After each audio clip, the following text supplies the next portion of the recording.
So today on FailSmarter, I want to speak about the very worst marketing experience that I've had so far in my career and in my life. It all actually started with a big success, the HeroCoin ICO of 2017. We got the most successful ICO in our country, Austria. We had really nice numbers, we had a good community behind it, and together with the team, me and the people working on it, we got really a nice result.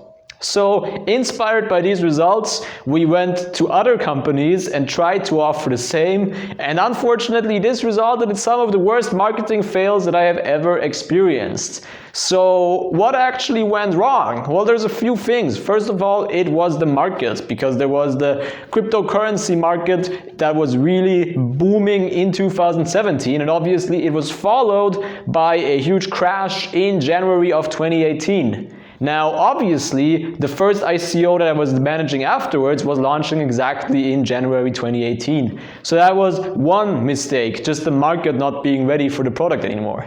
But there were also significant marketing issues that were made, and I feel like there's two major one of those to consider. One of these issues was that the products we were working with afterwards did not yet have an established community. So HeroCoin had this benefit of having actual people behind it as a fan base that were passionate about this product, so they were willing to crowd invest.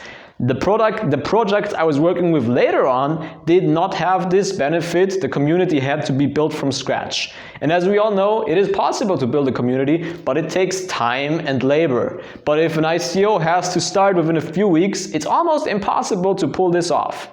So that was one issue. The other issue, and that was a big mistake of myself, was that I had too much of a cookie cutter mentality. I thought that taking the things we did successfully for the initial ICO, taking that and building upon it, but basically repeating these steps, would automatically lead to success.